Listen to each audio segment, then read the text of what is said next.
Hey everyone, Rachel Weaver here. I'm on faculty at Regis University's Mile High MFA program. I'm making a series of videos in which we are exploring various ways that you can make a living with an MFA. So today joining us is Allissa Hertz. She's a tech writer. Thanks for being here, Allissa. Hey, thank you. So first of all, let's start with, can you tell us a little bit about what you do? What does it mean to be a tech writer? What's your day look like?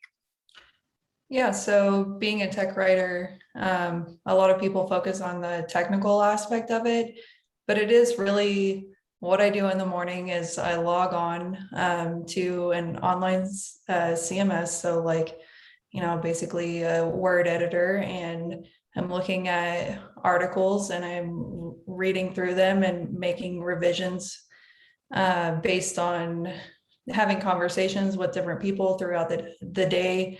And there is an aspect of it where you are learning about a certain technology. But, my job is very technical, and I have been working with software companies with more technical products, but a lot of people that's not necessarily the case. I guess I should say there's plenty of instructional manuals and how-tos out there that you could write, or release notes that you could write for, video games. It depends on what your knowledge is. There's a lot of work out there, and, a lot of it is the writing aspect of it more than the technical aspect of it.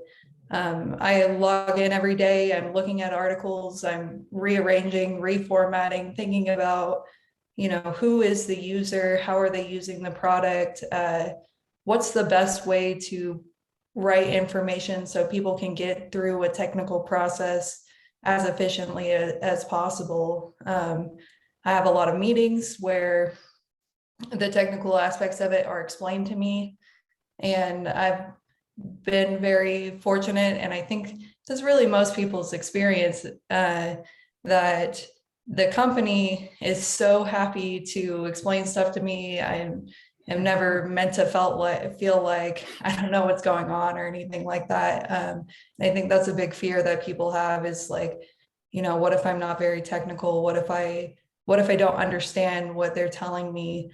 And my experience and the experience of people that I've worked with has been that the company has that knowledge, and they're very willing to share it and spend the time and invest it in you, knowing that you have the skills to write and edit, which is something that other people don't have. So I really do spend maybe half the day in meetings, half the day writing.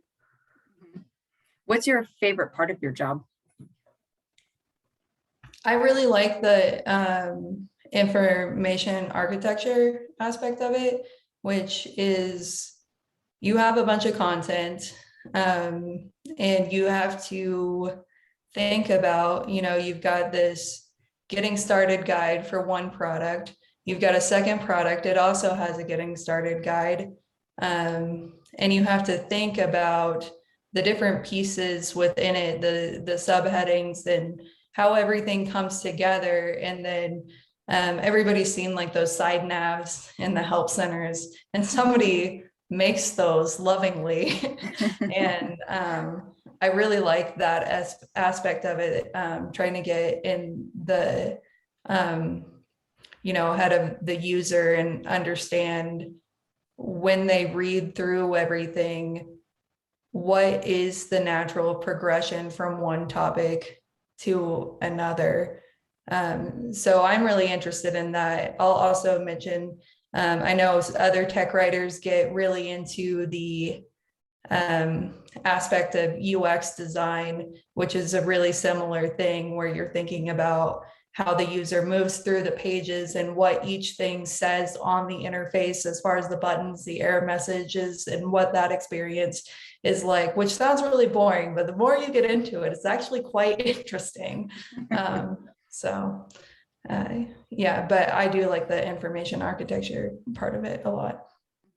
And what elements from your MFA do you feel like you're using in your job? What do you feel like your MFA helped? How did your MFA help prepare you for this job?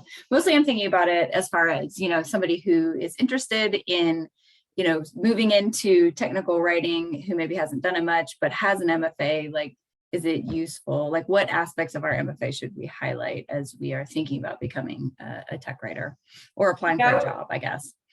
I think what I was just talking about with how you're like creating an architecture and how you're thinking about, your reader, your user, like how are they going to digest that material, and being able to see yourself in another person's position and write for a certain persona and think about the persona that exists and what the company's voice is and what it is that they're trying to achieve is quite powerful, and is something that not very many people are like really talented at. And that's something you don't learn getting a computer science degree. It's something that you learn getting a writing degree.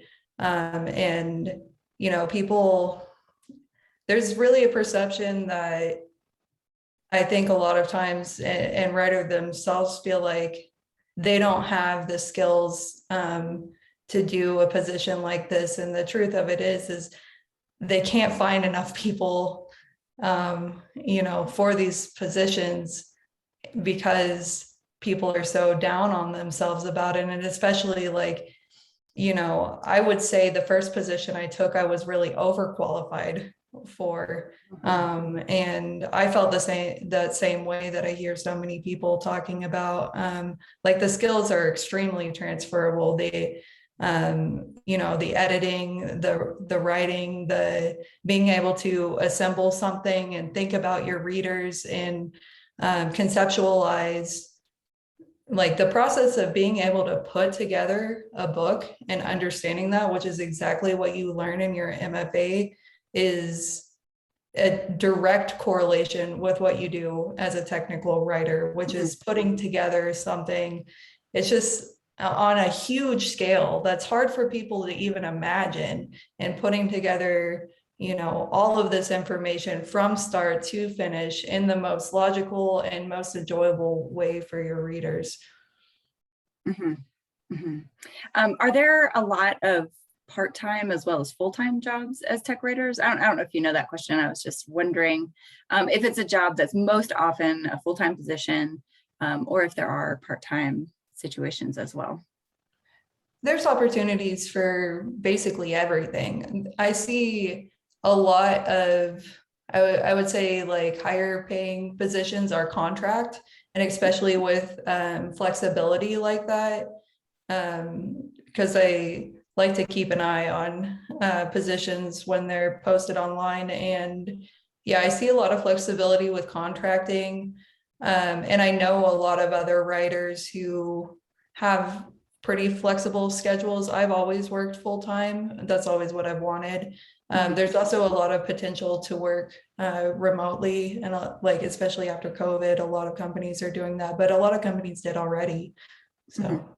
And what advice would you have for somebody who is thinking that this is something that they want to pursue, but they haven't done it before, they're just starting out? Like, sort of, where should a person start who's interested in trying to find tech jobs?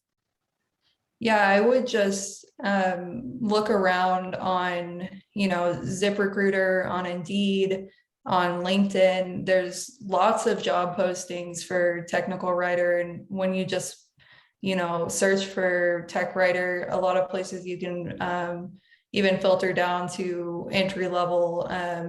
And you can look both in the area that you live in, or, in an area that you would be comfortable in. And you can also look at remote jobs, because that really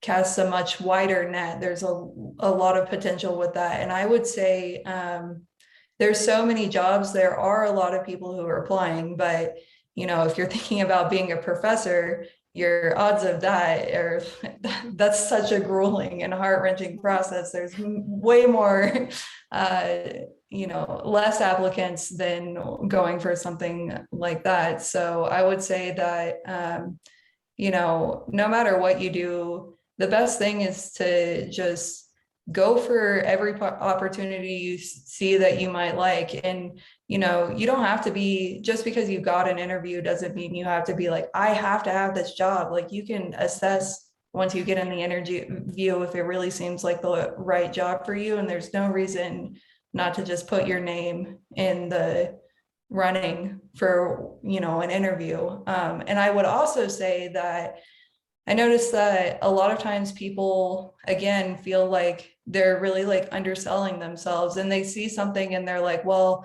I don't understand this one thing and it's under requirements, so I'm not going to apply. But just apply anyway. Like once you get in the interview, even though companies say that we absolutely have to have this, this, and this, when you get in there and you tell them what you know, you might be surprised. So. Yeah. All right. Well, thank you, Allissa. I appreciate you taking the time to talk to me. Yeah, for sure. Thank you. Right. Bye.